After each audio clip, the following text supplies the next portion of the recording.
Dear friends, आज हम आपको वीडियो दिखाने वाले हैं किस तरह से TC 5000 जो हमारा प्रोटेक्टिव टॉप कोट है स्पेशली फॉर कंक्रीट फिनिशेस के लिए, ये किस तरीके से काम करता है। देखिए, हम लोग इसको मैकेनिकल मीन्स है, मतलब ये एक प्रेशर पंप है। इससे हम इसके ऊपर स्प्रे करके देख रहे हैं। आपको दो तरह की एप्लीकेशन यहाँ पर दिख रही है, एक तो लेफ्ट साइड में, एक राइट साइड में। तो लेफ्ट साइड में एक लेबर ने बिल्कुल जैसे नॉर्मली आदमी केयरलेसली काम करता है उस तरीके से पहला कोट लगाया, सूखने के बाद 4 घंटे बाद दूसरा कोट लगाया और सूखने के बाद में तीसरा कोट लगाया। और जो राइट साइड पे जो एप्लीकेशन हो रखी है TC 5000 की, उसके अंदर में पहला कोट उसने बहुत सावधानी से लगाया, दूसरा कोट भी बड़े सावधानी से उसको देख करके लगाया कि कहीं पर हर जगह पर वो पानी वो एब्जॉर्ब करे लिक्विड को, और तीसरा कोट भी उसने बहुत सावधानी से लगाया। तो अब हम ये पानी का जो प्रेशर हम लगा रहे हैं, ये प्रेशर अभी 15 PSI का प्रेशर है। 15 PSI का प्रेशर 10 मिनट पे हम लगातार मारेंगे हम लोग। फिर हम देखेंगे कि हमारी कोटिंग इसको कितना टॉलरेट कर पा रही है और कितनी वाटर एब्जॉर्प्शन इसमें आ रही है।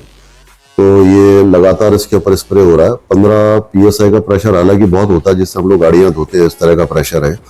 बहुत ज़्यादा इम्पैक्ट हम लोग इसके ऊपर देने की कोशिश कर रहे हैं, क्योंकि नॉर्मल रेनफॉल के अंदर में तो किसी तरह की समस्या इसमें नहीं आती है, लेकिन हाई प्रेशर पे हम लोग 15 से 20 मिनट या आधा घंटे में हम लोग देख पाएंगे कि ये फिनिश किस लेवल पे जाके फेलियर इस फिनिशेज में आता है।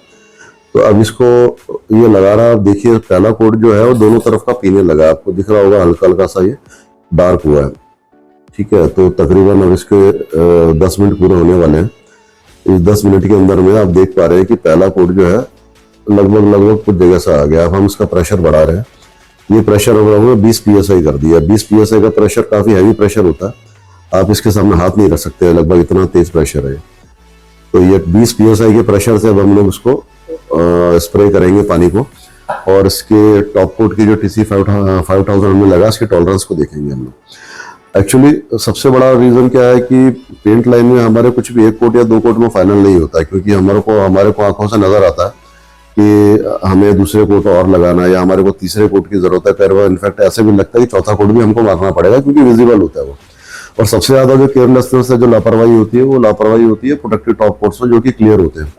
इस क्लियर कोट्स में क्योंकि एप्लीकेटर को कुछ पता नहीं पड़ता है कि मैंने कितना लगा दिया या कहाँ छूट गया, इस तरह से उसको विजिबिलिटी नहीं मिल पाती, तो बहुत केयरलेस या फिर फॉर्मेलिटी की तरह से वो एक या दो कोट लगा के जल्दी छोड़ देता है।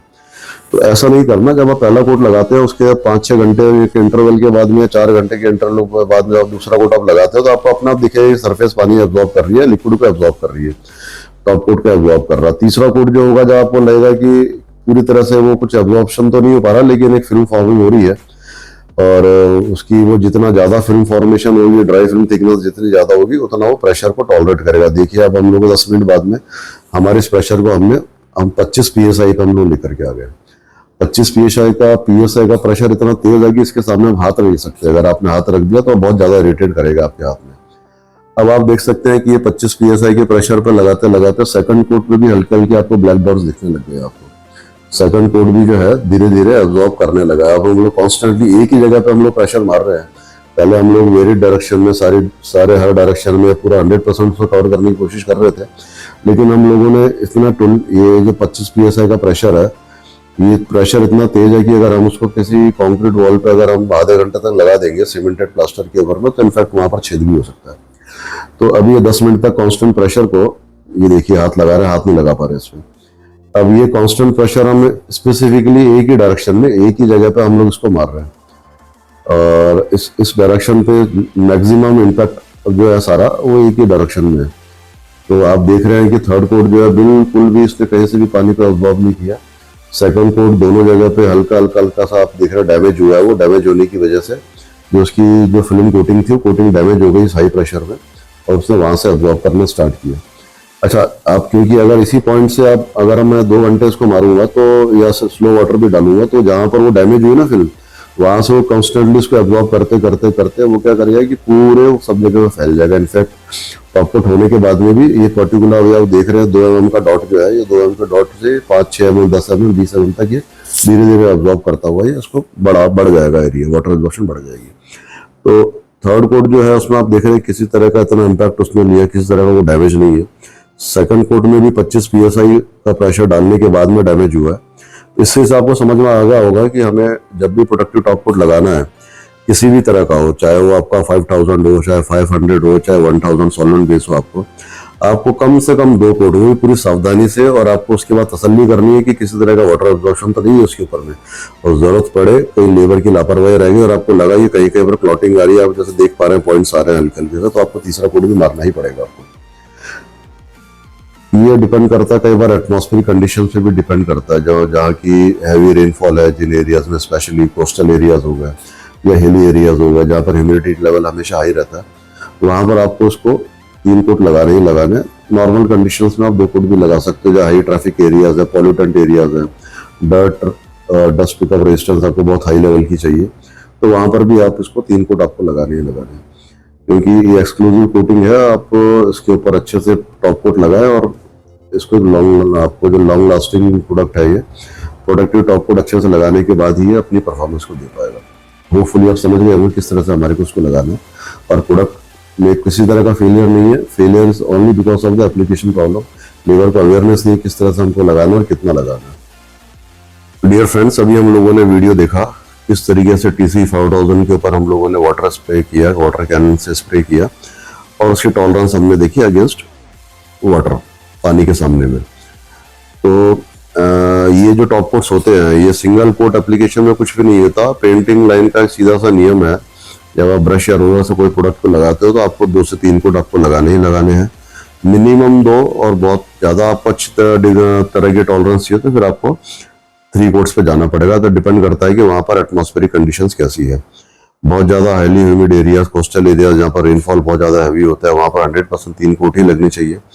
ड्राई एरियाज जहाँ पर की वाटरफॉल या रेन वगैरह बहुत कम है, वहां पर आप 2 कोट, लेकिन अच्छे से पूरी तसल्ली से आपको लगाने पड़ेंगे।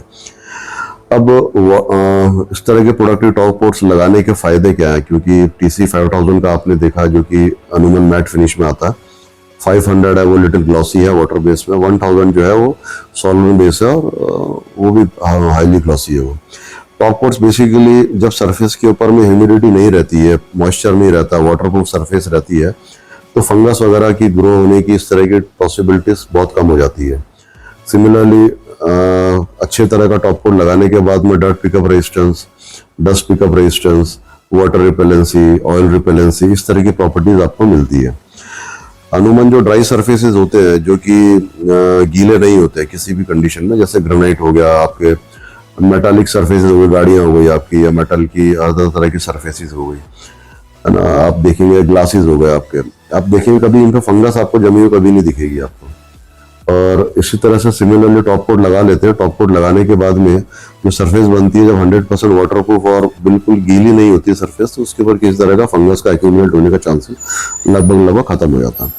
तो ये कुछ बेनिफिट्स हैं जो हमको टॉप कोट लगाने से मिलते हैं। जैसे कि आपने डेमोन्स्ट्रेशन देखा, हम लोगों ने TC 5000 का डेमोन्स्ट्रेशन दिया, तो इस तरह के जो भी टॉप कोट्स हैं हमारे, ये सब केवल खड़ी दीवारों के लिए है। आप किसी को उसको फ्लैट सरफेस पे ना लगाएं कभी भी। फ्लैट सरफेस पे लगाने के बाद में क्या होगा, जब वो पानी सूखेगा तो अपना स्पॉट छोड़ के, उसमें जो डिजोल्व सॉल्ट्स हैं वो अपना स्पॉट छोड़ेंगे, उसको सरफेस को डल करेंगे, फिर उसके ऊपर स्पॉट्स आएंगे। इस तरह की प्रॉब्लम्स आप फेस करेंगे आपको। तो ये जो है 100% आपके सीधी दीवारों के लिए है। आपको उसको किसी तरह के फ्लैट सरफेस पे लगाना नहीं है। आपको टेपर्ड सरफेस है उनके ऊपर भी नहीं लगाना आपको, ठीक है। और आप उसको अच्छे से 3 कोट कीजिए, फिर इस तरह की किसी तरह की दिक्कत नहीं है। क्योंकि पैरापेट वॉल पे हम लोग देखते हैं, जब पानी पैरापेट वॉल पे गिरता है, उसके ऊपर जो डस्ट एक्यूमुलेट हो चुकी होती है, वो सारी डस्ट जब बह के सरफेस के ऊपर में आती है तो उसके स्पॉट्स बन जाते हैं। तो इस तरह के आपको स्पॉट्स नहीं मिलेंगे अगर आपने TC 5000 बहुत अच्छे तरीके से 3 फुट अगर लगा रखे हैं, तो किसी तरह की प्रॉब्लम नहीं आएगी। प्रोडक्ट हमारा एक्सीलेंट प्रोडक्ट है। बहुत सी चीजें शिकायत आती है कि इस तरह की वाटर एब्जॉर्प्शन हो रही है, कुछ हो रही है, that is only because of the application failure. Man power की को नहीं, जो भी आपका एप्लीकेटर काम कर रहा है उसको अच्छे से नहीं लगा पा रहा, उसको समझ नहीं पा रहा कि भाई इसमें एक्चुअली उसको कितने कोट लगाने हैं उसको। इस तरह की अज्ञानता की वजह से वो आपके प्रोडक्ट फेलियर की तरफ जाता है, जबकि प्रोडक्ट सारे एक्सीलेंट काम करते हैं। Only because of the skill labour, unawareness, इस तरह की प्रॉब्लम्स मार्केट में आती है। Thank you. मुझे लगता है कि आप सब समझ गए होंगे किस तरह से उपयोग में लेना है, और इस प्रोडक्ट TC 5000 का बेहतरीन तरीके से उपयोग किस तरह से कर सकते हैं, ये सारे आपको अवेयरनेस मैंने आपको दे दी इस वीडियो में। Thank you very much.